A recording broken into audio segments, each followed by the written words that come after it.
The INFJ is thought to be the rarest Myers-Briggs personality type, making up only about 1 to 3% of the total population. INFJ is an initialism that stands for introversion, intuition, feeling, and judgment, which describes some of the core INFJ characteristics. These kinds of people are both introverted and people-oriented, emotional and rational, thoughtful yet at times spontaneous. INFJs can feel like walking contradictions. They're really good at reading others and can easily see behind the mask that people unconsciously wear. However, INFJs may struggle to understand themselves well. Their actions and behavior sometimes can confuse even their own sharp intuition. The INFJ personality has many layers and is indeed a trove of many secrets. Private and mysterious, INFJs will reveal those layers slowly and if ever at all. Hey guys, welcome to another exciting video from our channel, BrainWatched. In today's video, we'll present to you surprising secrets of INFJs. But before we do, subscribe to our channel and hit the bell icon to never miss a video from us. Now let's begin. Number 10 on a different wavelength. INFJs may feel like people who are perpetual outsiders. That's because most people aren't on their wavelength, explains Antonia Dodge and Joel Markwitt of Personality Hacker. Their dominant function is introverted intuition. A type's dominant function is the main way that the type processes information and interacts with the world. Introverted intuition subconsciously notices certain patterns. INFJs specifically notice patterns related to human nature and behavior because their secondary function is extroverted feeling, which orients them towards other people. Although not necessarily a magic power or a psychic ability, using their intuition can feel that way because it works well subconsciously. Sometimes, INFJs will have some hunches or gut feelings that they just can't explain.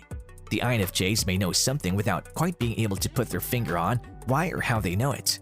Their sixth sense can be difficult to explain sometimes to other people, so INFJs often give up on trying to do so. This may leave them feeling a little isolated and misunderstood. Number 9. Highly perceptive of others. To be an INFJ is to read the minds of others well, grasping their emotional states and motivations in mere seconds.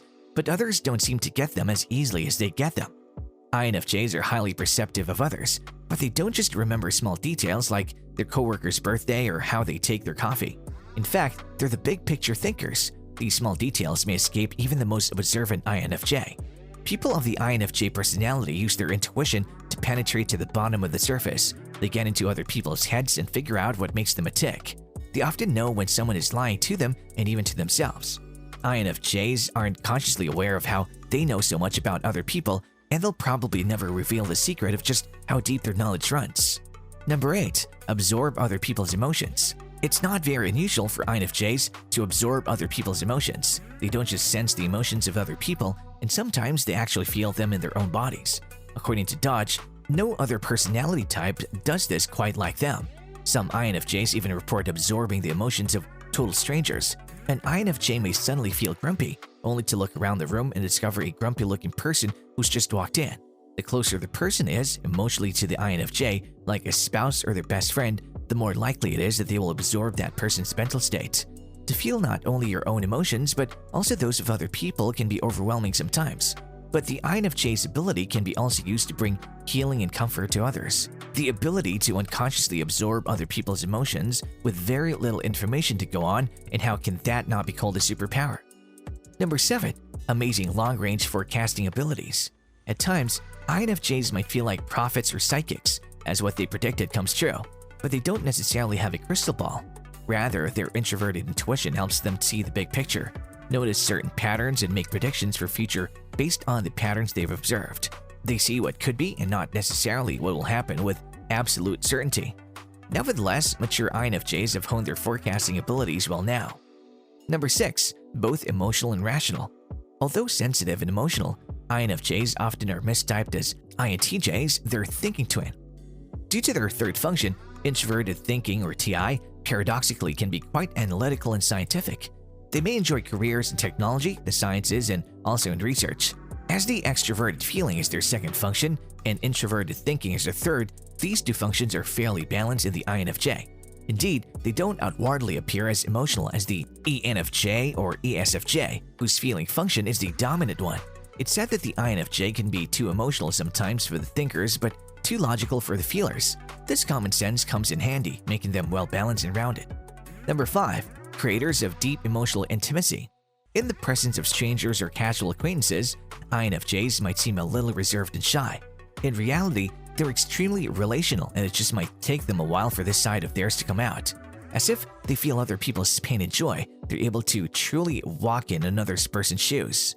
Their ability to empathize helps them to create strong bonds of intimacy, perhaps one of the greatest strengths of this personality type. Number 4.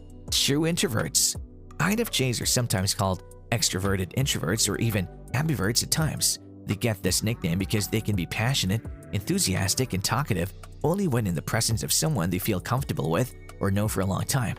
Likewise, if they're fighting for a cause they believe in and like asking people to sign a petition to end animal abuse, they may come across to people as extroverts. However, INFJs are true introverts who prefer a small circle of friends to a large network of just casual acquaintances. Introverts, by definition, do need plenty of downtime to recharge their batteries. Number 3. Sensitive to conflict. Due to their extroverted feelings, INFJs have a strong need for harmony in their relationships. They're always striving to build rapport with others, and they value people who do the same back in return. When certain conflict arises, especially in close relationships, the sensitive and emotional INFJ can become extremely distressed and disturbed. They may have trouble sleeping or concentrating on work, perhaps even feeling the stress of the conflict physically in their bodies through headaches, muscle aches, an upset stomach, etc.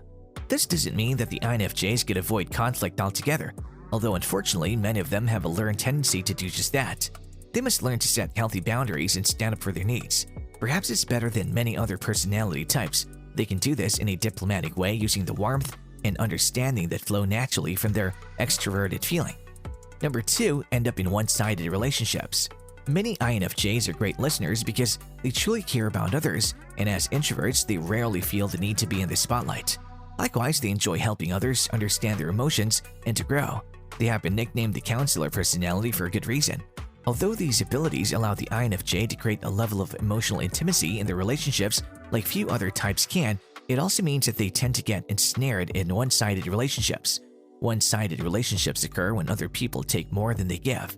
For INFJs, a one-sided relationship might look like someone frequently venting to them but not listening to them in return, or someone taking advantage of the INFJ's willingness to help them.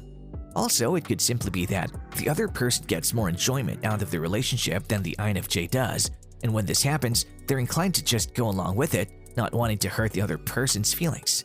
Unfortunately for the INFJ, these relationships get really exhausting and emotionally draining. It's very important that they learn to choose balanced relationships that make them feel good too. Number 1. Looking for their soulmates. They have a desire to connect deeply with others. Shallow, one-sided relationships won't do for the INFJs. Likewise, because they're introverts, they have limited energy to socialize. So, INFJs look for friends or romantic partners who are their soulmates. These are the people who truly click with them and can feed their very real need for authentic connection, intimacy, and meaningful conversation. However, INFJs often struggle to create the kind of relationships that they desire. When they do find people with whom they truly connect, it truly feels like a miracle. Are you too an INFJ? Some of these secrets are things that a lot of people will identify with, and every INFJ is going to be a little different in their individual personalities. If you can relate to most of them, however, chances are good that you are an INFJ. With that, we come to the end of today's video.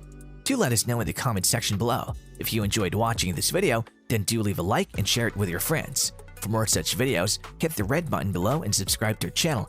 Also, don't forget to click the bell icon to never miss out on any future updates. We hope to see you in the next one.